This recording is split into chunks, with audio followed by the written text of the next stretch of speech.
Welcome into NBA Now by Chat Sports. I am Nic Rohloff. A lot to cover on today's show, spanning across the NBA draft and standard NBA offseason. We'll talk about Donovan Mitchell. Is he staying in Cleveland? Kel'el Ware, the center from Indiana, will he be going in the lottery when the draft gets underway in about a week and a half? And then is a major NBA draft on the horizon? We'll start, though, with Donovan Mitchell because Michael Scotto, NBA insider, had this report earlier today that said rival NBA executives believe Donovan Mitchell will sign a max extension for at least the next 3 seasons with the Cleveland Cavaliers. We'll talk more about Mitchell and what this means for the rest of the NBA and the domino effect. But do you want more NBA content here at Chat Sports?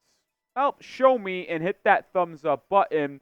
If you want to prove to our bosses that it's worth doing more NBA content on our Chat Sports channel, we do a lot of NFL and do some college football stuff as well. But if you want NBA to creep up and get more of the action here, hit that thumbs up icon and show my bosses.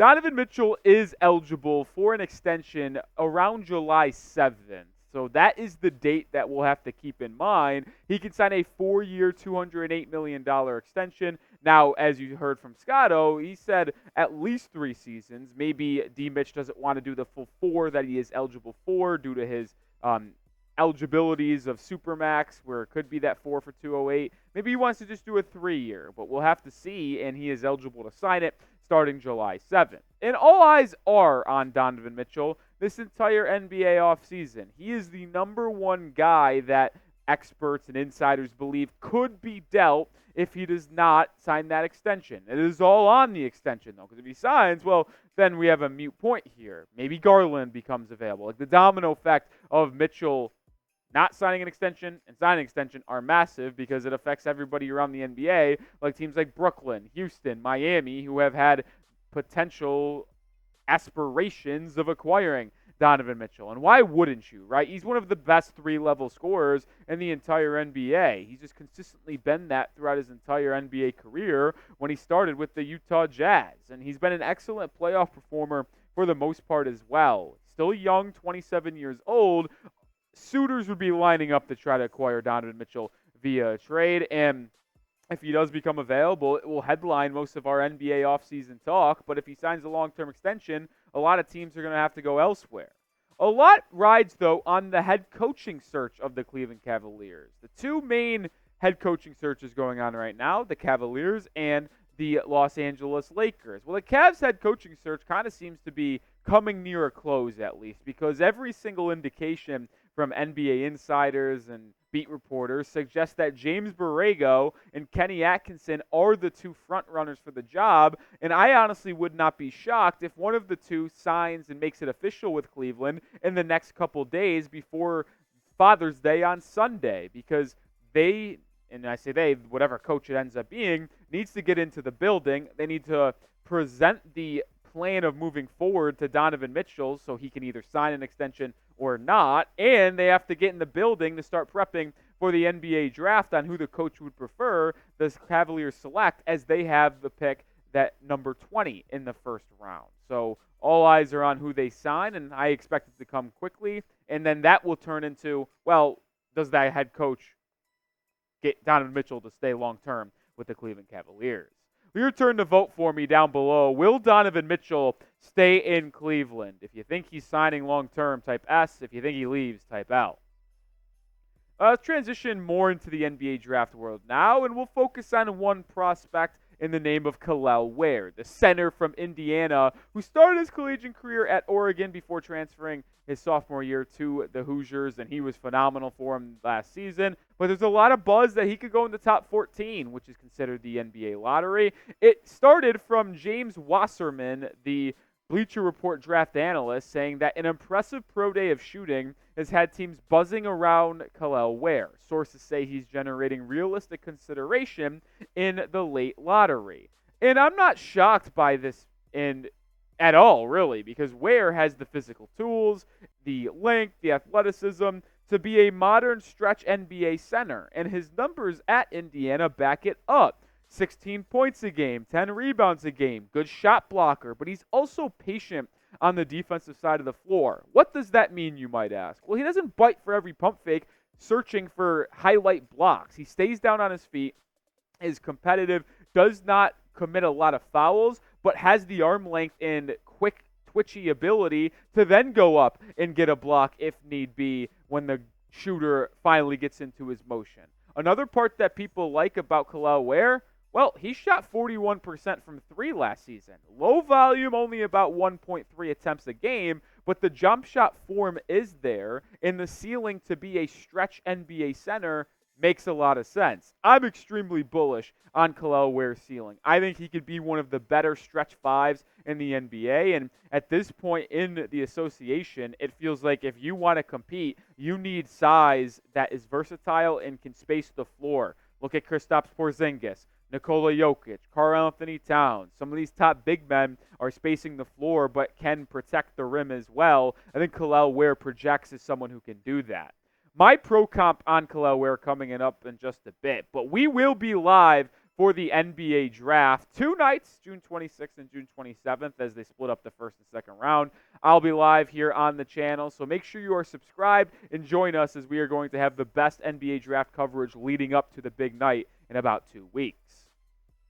All right, as promised, Kel'el Ware's pro comp, in my opinion, is Miles Turner, the Indiana Pacers center. Turner, one of the best shot blockers in the entire NBA, but he's also one of the best centers in terms of versatility and fitting in schemes because he can play in the mid-range. He can get a post up from there and now. Doesn't do it a lot, but he can do it. And then he can also be the main pick and pop guy and rim protector. I think Kel'el Ware will continue to put on muscle and size to help him stay more physical defensively and take contact when he's inside, but the vision is there for Ware to be one of the best stretch bigs in the NBA. Brook Lopez is also another comp. Old Brook Lopez, that is. So what teams could be interested in Ware? Because if he's getting buzzed to go in the lottery, well, where is he going to go? I have 5 teams, one outside the lottery, the first pick, outside the top 14, the Miami Heat, who are looking for a center to play behind Bam as well as next to him. He makes a lot of sense. But the lottery teams, the Grizzlies are rumored to want to trade up for Donovan Clingan. If they can't get Donovan Clingan, do they pivot to Kel'el Ware, who can play alongside Jaren Jackson Jr.? You create really 2 shot blockers there, and people could space the floor. The Thunder need size behind and with Chet Holmgren. Same type of thing with the Grizzlies. The Kings could be looking for a better backup center or move Sabonis to power forward for that team. And then the Trailblazers. They've also been rumored to want Donovan Clingan. Robert Williams and DeAndre Ayton aren't really it, if you ask me. Could Kel'el Ware be the center of the future for them? Those are 5 teams, late lottery, first pick outside, that I think could have their eyes on Ware. All right, let's close out the show with a potential major draft trade shakeup. Who could be interested in making a major trade to move up and change the entire draft order? Well, the 3 teams that have been rumored to be looking to trade up is the Portland Trailblazers, the Toronto Raptors, and the Cleveland Cavaliers. The Cavs pick at 20, the Raptors pick at 19, and the Blazers have 2 first-round picks, their own at number 7, and then, thanks to the Golden State Warriors, they also have another lottery pick at 14. We'll revisit these 3 teams, but I got to get a temperature check on the real ones out here. Spam me if you are excited for the NBA draft. I'm typing my me's down below. Who's excited with me? Show me.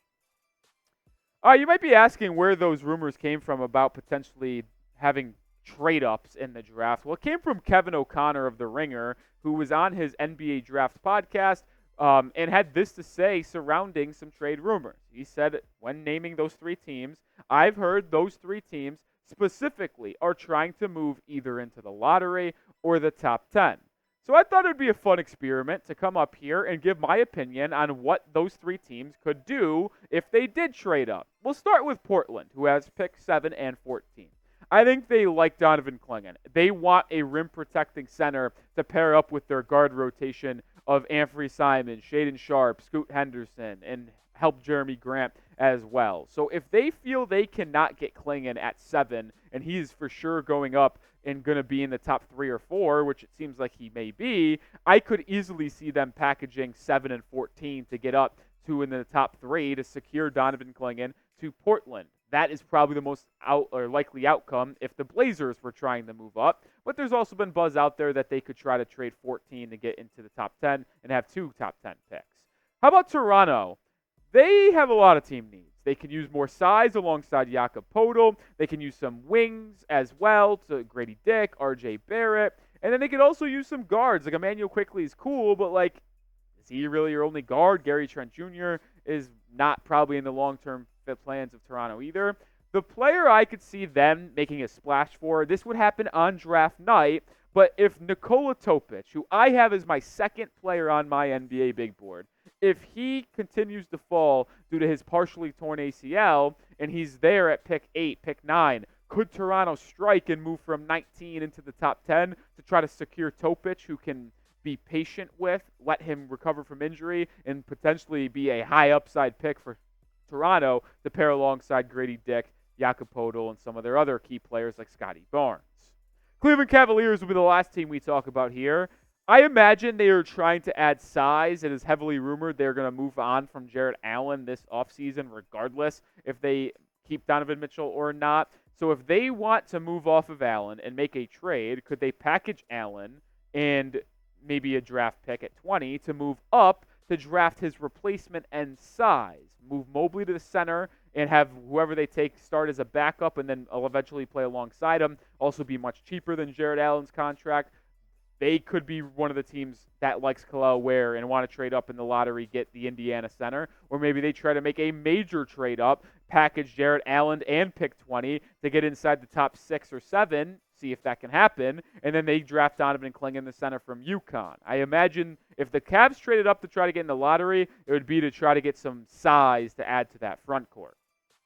That will do it for today's video. Remember what I said off the top. If you want NBA content on the regular basis here on Chat Sports, hit that thumbs up icon. Show me, show my bosses that it's wanted and appreciated. So hit that thumbs up button.